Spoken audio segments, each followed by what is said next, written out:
À l'occasion de l'année des Outre-mer, le Sénat accueille à l'Orangerie l'exposition OMA, Outre-mer Art Contemporain.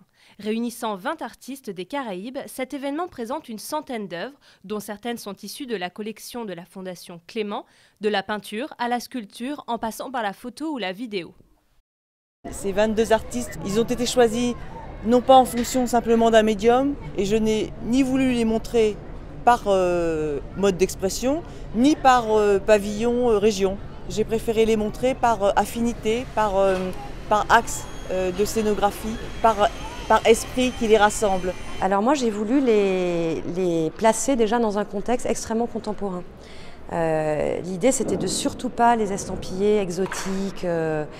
Voilà. Donc on a presque forcé le trait de tous les codes scénographiques de l'art contemporain en utilisant le blanc, le noir, la ligne, la verticalité, l'horizontalité, l'idée des blocs.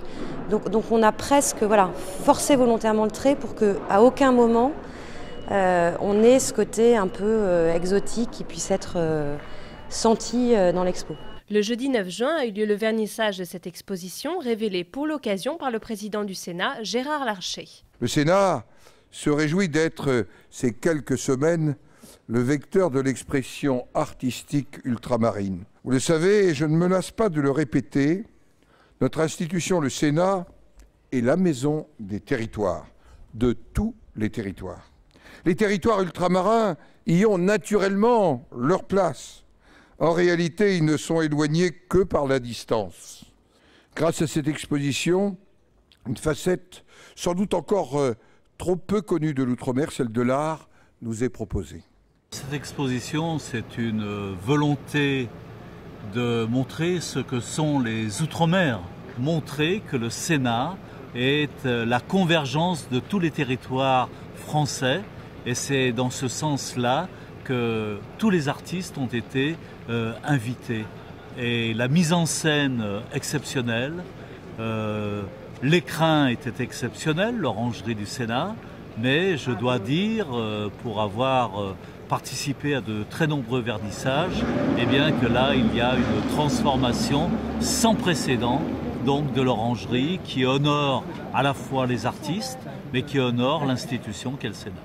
Une exposition comme celle-là est quand même une des premières grandes expositions sur ces outre-mer contemporains. Le Sénat nous a offert l'Orangerie du Sénat et donc il fallait relever le défi et présenter comme ça toute la richesse contemporaine, c'est ce qui est intéressant, la richesse contemporaine des outre-mer. Je défie quiconque de savoir qu'est-ce qui est guadeloupéen, réunionnais, martiniquais ou guyanais, et en même temps il y a quelque chose sans doute de commun. Le plus beau résultat de l'engagement de la Fondation Clément, c'est ce que nous voyons ce soir.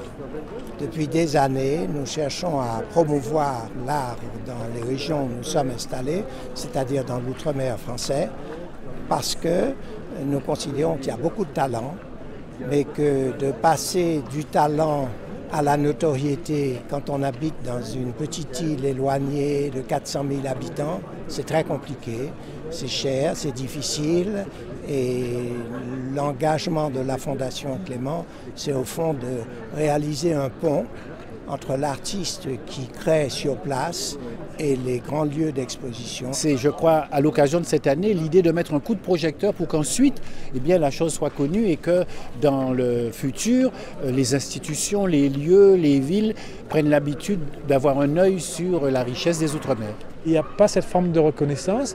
Il y a une pensée toujours, je pense, exotisme des galeries françaises. Je ne crois pas qu'on est exotisme parce que nous voyons les mêmes chaînes de télé comme tout le monde à l'heure actuelle.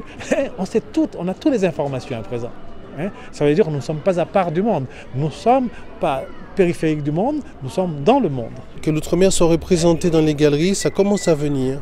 Il y a encore du travail, il y a encore pas mal de choses à faire, mais je pense qu'on est en bonne voie.